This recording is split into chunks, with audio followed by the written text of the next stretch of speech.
नमस्कार, खबरों का पंचनामा देख रहे हैं आप और मैं हूं आपके साथ दिव्या सिंह। हम लेकर आए हैं देश और दुनिया की 5 बड़ी खबरें जिस पर चर्चा के लिए हमारे साथ स्टूडियो में मौजूद हैं कैपिटल टीवी के editor in chief doctor Manish Kumar. Doctor साहब, स्वागत है आपका। धन्यवाद। सबसे पहले एक नजर आज की टॉप हेडलाइंस पर। राष्ट्रीय अधिवेशन में पीएम मोदी के हुंकार, बोले इस बार बीजेपी अकेले 370 सीटों के पार, बीजेपी कार्यकर्ताओं को मिला 100 दिनों का टारगेट। बीजेपी के राष्ट्रीय अधिवेशन में गृह मंत्री अमित शाह की दहाड़, बोले नरेंद्र भाई तीसरी बार बनेंगे पीएम, परिवारवाद पूरी तरह से होगा मुक्त। कांग्रेस को फिर लग सकता है बड़ा झटका, कमलनाथ के बाद मनीष तिवारी भी थामेंगे बीजेपी का दामन, पार्टी से कद्दावर नेताओं का हो रहा मुंह भंग। संदेश खाली मामले में बड़ी कार्रवाई, एक और मास्टरमाइंड हुआ गिरफ्तार, एडीजी डीआईजी पर गिरीकाज। आतंकी पन्नू के किसानों को भड़काने की कोशिश, आंदोलन में चाहता है खून खराबा, बोला गोली का जवाब गोली से दो, पाकिस्तान से आएंगे हथियार। सबसे पहली खबर में बात पीएम मोदी की। दिल्ली में बीजेपी के राष्ट्रीय अधिवेशन का आज दूसरा दिन रहा। इस बीच प्रधानमंत्री नरेंद्र मोदी ने अधिवेशन को संबोधित किया। इस मौके पर कांग्रेस और विपक्षी दलों पर जमकर हमला बोला। पीएम मोदी ने इस अवसर पर कहा कि इस बार भाजपा अकेले 370 सीटों से ज्यादा पर जीत दर्ज करेगी। इस दौरान पीएम ने कार्यकर्ताओं में जान भी फूंकी और कहा कि अगले 100 दिनों के लिए सभी को जुट जाना है और नए जोश के साथ काम करना है। डॉक्टर साहब, पीएम मोदी ने तो एक तरफ कार्यकर्ताओं में हुंकार भरी है, दूसरी तरफ विपक्ष पर भी जमकर हमला बोला है। देखिए, रीसेंट पास्ट में ऐसा कोई लीडर हमारी नजर में दिखाई नहीं देता जो अपने राष्ट्रीय अधिवेशन के भाषण से न सिर्फ अपने कार्यकर्ताओं को, अपने लीडर्स को, बल्कि अपने समर्थकों, अपने वोटर्स के बीच भी वो नई ऊर्जा का संचार कर देता हो। क्या लीडरशिप है।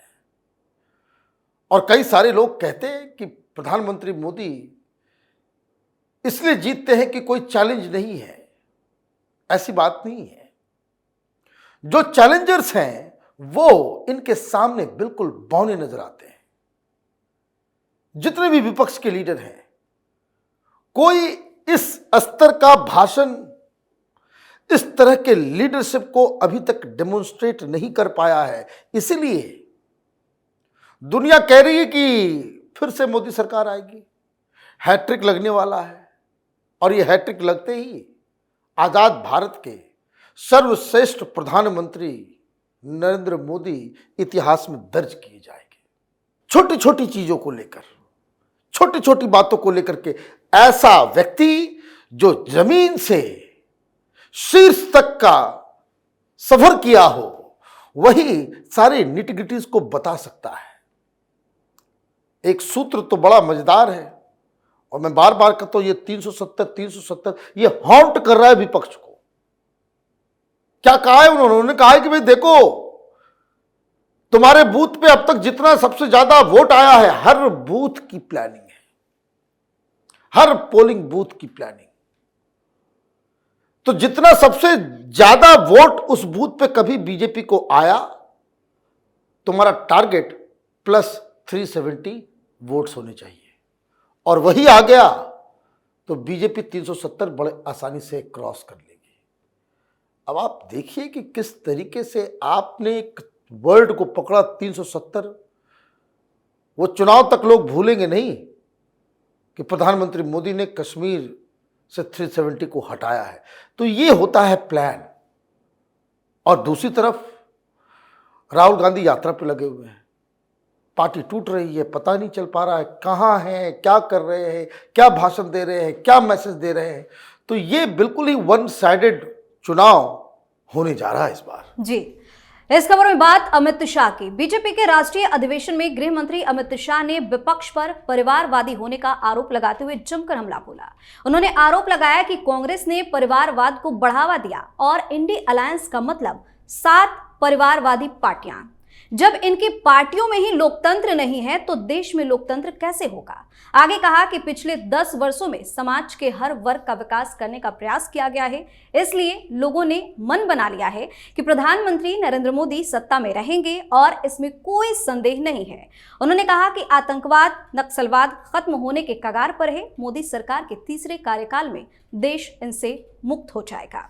अमित शाह ने भी बहुत ही अच्छे से जवाब दिया है कि फिर से आ रहे हैं मोदी। देखिए, आज संडे है और किस तरीके से पूरा मीडिया फोकस इन लोगों ने प्लान के तहत भारतीय जनता पार्टी ने अपनी तरफ आकृष्ट किया। प्रधानमंत्री मोदी सरकार के काम काज के ऊपर उनका ज्यादा फोकस था। उन्होंने कांग्रेस के ऊपर भी हमला किया, लेकिन फोकस उनका कि पिछले 10 सालों में उन्होंने क्या क्या किया है। अमित शाह का फोकस रिवर्स था, उन्होंने भी कामकाज गिरवाए, लेकिन फोकस जो है वो प्रहार के ऊपर था। जिस तरीके से बखिया उधेड़ी है आज, चाहे वो भ्रष्टाचार का मसला हो, चाहे वो परिवारवाद का हो, चाहे अपीजमेंट का हो, नक्सलवाद का हो, किस तरीके से ये लोग देश में अराजकता फैलाने में जुटे हुए हैं, तो ये बहुत तगड़ा कॉम्बिनेशन है। जेपी नड्डा सांगठनिक बात कर रहे थे, अमित शाह हमलावर थे विपक्ष के ऊपर, और प्रधानमंत्री मोदी का फोकस काम के ऊपर था। आज दिन भर कोई दूसरी खबर नहीं चल पाएगी, न चल रही है। राहुल गांधी कहां गायब हैं ये किसी को पता भी नहीं चलेगा जी। और अब बात कांग्रेस को लगते बड़े झटके की। कांग्रेस सांसद राहुल गांधी एक ओर भारत जोड़ो न्याय यात्रा कर रहे हैं तो दूसरी ओर पार्टी के गद्दार नेताओं का मोह भंग हो रहा है। एमपी के पूर्व सीएम कमलनाथ के बीजेपी में शामिल होने की अटकलों के बीच पूर्व केंद्रीय मंत्री मनीष तिवारी के भी कांग्रेस छोड़ने की चर्चा तेज हो गई है। कहा जा रहा है कि मनीष तिवारी लगातार बीजेपी के संपर्क में है और अगर कयास सही हुए तो कांग्रेस को अशोक चौहान के बाद फिर बड़ा झटका लग सकता है। पार्टी में बड़ी टूट होती जा रही है, नेताओं का मोह भंग होता जा रहा है, लेकिन राहुल गांधी, सोनिया गांधी क्या करें? देखिए, 2 चीजें हैं। राजनीति में कोई किसी का सगा नहीं होता, और जहाज जब डूबना शुरू होता है लोग उस पर सवार नहीं होते, जान बचा करके भागते हैं। कांग्रेस की नैया डूब रही है तो नेता भाग रहे हैं। 2 वजह हैं। एक, राहुल गांधी का बिहेवियर, राहुल गांधी का वर्क स्टाइल। राहुल गांधी जिस तरीके से घमंड और अहंकार में चूर चूर रहते हैं, उनको लगता है कि उनके आसपास के जो लोग हैं बस वही हैं, और ये जो दंभ, ये अहंकार, उस वजह से उनसे एक बहुत बड़ा, इसको कह सकते हैं कि फंडामेंटल मिस्टेक हुआ है। और वो ये कि आपने पुराने जिन लोगों ने 30-30 साल, 40-40 साल कांग्रेस की सेवा की है, उसका आपने निरादर करना शुरू कर दिया। आप बड़ी बड़ी योजनाएं बनाते हैं, आप यात्रा पर निकलते हैं, आप फला राज्य में जाते हैं, उस राज्य में जाते हैं, लेकिन आपकी पूरी डिपेंडेंसी वो नए लोगों, अपने साथ जिसके साथ आप कंफर्टेबल हैं, जिसको आप डांट सकते हैं, फटकार सकते हैं, जहां आप कंफर्टेबल फील करते हैं, सीनियर्स के सामने जाने में कोताही बरतते हैं राहुल गांधी। उनकी बात सुनते नहीं, समय नहीं देते, उनको लगता है कि ये सब डेडवुड है। तो बाकी लोग क्या करेंगे? आपने पार्टी में एक तरीके से उनको एलिनेट कर दिया, और इस वजह से वो वहां पे घुटन महसूस कर रहे हैं। एक तो ये इंटरनल प्रॉब्लम, और दूसरा चुनाव आ रहा है, पता नहीं कोई जीतेगा नहीं जीतेगा, क्या होगा नहीं होगा। फिर लोग कह रहे हैं कि 20 से 30 सीट पे कांग्रेस पार्टी सिमट जाएगी। तो ऐसी स्थिति में राजनीति करने वाले लोग वो लूजर्स के साथ तो नहीं खड़े होंगे।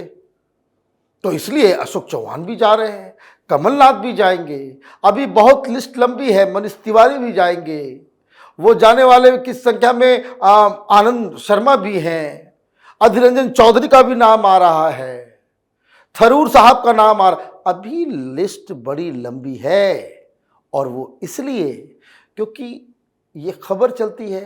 अभी तो लोग डिनाई करते हैं, जैसे अशोक चौहान डिनाई कर रहे थे कि नहीं नहीं नहीं मैं बीजेपी में नहीं जाऊंगा, अगले दिन चले गए। कमलनाथ आज डिनाई कर रहे हैं, कल अपने बेटे के साथ 12-13 एमएलएस के साथ वो बीजेपी में शामिल हो जाएंगे। इसी तरीके से हर जगह ये खबरें ये शॉक की तरह कांग्रेस पार्टी को थोड़ी थोड़ी दिन में ये लगता रहेगा। संख्या बताई जा रही है कम से कम 15 वरिष्ठ कांग्रेस लीडर पार्टी छोड़ने की तैयारी में है। जी, वहीं पश्चिम बंगाल के संदेश खाली में टीएमसी नेताओं के महिलाओं के साथ यौन उत्पीड़न के आरोपों के बीच बड़ा एक्शन लिया गया है। पुलिस ने संदेश खाली कांड में सामूहिक दुष्कर्म की धारा भी जोड़ दी है। आरोपी उत्तम सरदार और शिव प्रसाद हाजरा के खिलाफ ये धाराएं लगाई गई हैं। उत्तम सरकार को पुलिस ने गिरफ्तार किया है, वहीं एक दिन पहले ही शिव प्रसाद को भी पुलिस ने अरेस्ट कर लिया था।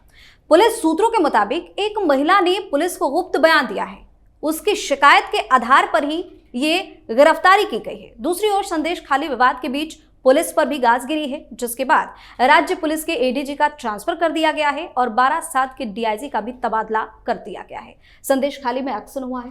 देखिए, ममता बनर्जी तो कह रही है कुछ नहीं हुआ, ये टीएमसी वाले तो कह रहे थे कुछ हुआ ही नहीं। ये तो वहां बीजेपी और आरएसएस वाले तमाशा कर रहे थे, यही बयान दिया गया, ममता बनर्जी ने खुद कहा, अब अचानक से एक्शन हो रहा है। अरे भाई, जिसके ऊपर एक्शन होना चाहिए वो तो है ही नहीं। Where is Shahjahan Sheikh? शाहजहां शेख को कहां छिपा रखा है? उसको तो सामने लेकर के आओ। ये छोटे छोटे उसके इशारे पे नाच करने वाले ये टीएमसी कार्यकर्ताओं को आपने पकड़ लिया। कल तक डिनायल मोड में थे, आज एक्शन मोड में आ गए, क्यों? ये सब दबाव का असर है। ममता बनर्जी को लग रहा है कि भाई ये टेनेबल अब नहीं है। मीडिया वाले भी घुस गए, वहां पे महिलाएं कह रही हैं, महिलाएं सड़क पे आ गई हैं। ये मामला संदेश खाली से कलकत्ता ना पहुंच जाए, पूरे बंगाल में ना ये जो है बातें जो है वो आम हो जाए, धरना प्रदर्शन पूरे बंगाल में ना शुरू हो जाए, दिल्ली और पूरे देश में मीडिया जो है संदेश खाली करना शुरू ना कर दे, तो आप क्या करोगे? आप तुरंत अपनी स्ट्रेटजी बदलोगे। पहले डिनाई कर दिया, अब आपने स्ट्रेटजी बदला है कि आपको ये खतरा, ये डर दिख रहा है कि ये मुद्दा बड़ा बन सकता है, और ये मुद्दा बड़ा बनेगा तो इस मुद्दे में नुकसान सिर्फ और सिर्फ ममता बनर्जी को ही होने वाला है। इसलिए ये दिखावटी एक्शन की जा रही है। आखिरी खबर में बात किसान आंदोलन की। किसान आंदोलन का आज छठा दिन है। इस बीच हैरान करने वाली खबर सामने आई है। खालिस्तान समर्थक सिख फॉर जस्टिस का मुखिया पन्नू ने किसानों को एक बार फिर से भड़काने की कोशिश की है। भारत सरकार की तरफ से आतंकी घोषित पन्नू ने अपना एक नया वीडियो जारी किया है, जिसमें वह किसानों को गोली का हल गोली से देने के लिए कह रहा है। इतना ही नहीं, उसका कहना है कि श्री करतारपुर साहिब में हथियार रखे हुए, चाहे तो वे हथियार राजस्थान के रास्ते भारत आ सकते हैं। अब पन्नू का नया वीडियो सामने आया है, किसानों को भरपूर तरीके से भड़काने की कोशिश कर रहा है। मुझे तो आश्चर्य है, पन्नू का ये तीसरा वीडियो है, और कोई भी सिख किसान नेता जो इस किसान आंदोलन को लीड कर रहे हैं अभी तक पन्नू को कंडेम नहीं किया है। और हम लोग जैसे लोग कहेंगे भाई खालिस्तानी वहां पे, खालिस्तान आईएसआई पैसे दे रहा है, देश विरोधी गतिविधियां वहां पे, वो जो शक्तियां हैं देश को तबाह करने वाली शक्तियां, उसके इशारे पे ये आंदोलन किया जा रहा है, तो लोग बोलेंगे भाई अन्नदाता को आप इस तरह से क्यों कर रहे हो? अरे हर जगह झंडा वहां पे भिंडर वाले का नजर आ रहा है, हर जगह। कोई किसान के लिए थोड़ी आई है, ये किसान ही गरीब किसान है, बड़ी बड़ी गाड़ियां जेसीबी को बना रहा है उस तरीके से। आप देखिए, ये और सिर्फ पंजाब में ही किसान है, बाकी देश में किसान नहीं है। राजनीति कर रहे हैं ये लोग, और ये जो छठी बार बातचीत, 7वीं बार, ये 10 बार कर रहे हैं, ये कोई सोल्यूशन निकालने के लिए नहीं आए, ये उपद्रव मचाने के लिए आए हुए हैं। वो तो भला हो खट्टर साहब का जो रोक रखा है बॉर्डर के ऊपर, अदरवाइज ये दिल्ली आ गए होते तो अभी कोहराम हो रहा होता। ये इस बार हिंसा भड़काने के लिए ही दिल्ली कूच कर रहे हैं। ये पहले से इंटेलिजेंस डिपार्टमेंट को इसकी भनक लगी हुई है, तो ये सारी चीजें तो होगी। जो लोग आरती उतार रहे हैं इस आंदोलन जीवियों का, उसको जवाब देना चाहिए कि पन्नू और इन खालिस्तानियों और किसान आंदोलन के जो नेता हैं उनके साथ इनका रिश्ता क्या है। जी, बहुत बहुत धन्यवाद सर तमाम जानकारी। धन्यवाद। खबरों का पंचनामा में आज के लिए फिलहाल इतना ही। देश और विदेश की बाकी खबरों और उनके सटीक एनालिसिस के लिए देखते रहिए कैपिटल टीवी। हमें लाइक कीजिए, शेयर कीजिए और हाँ, कैपिटल टीवी को सब्सक्राइब करना बिल्कुल ना भूलें। धन्यवाद।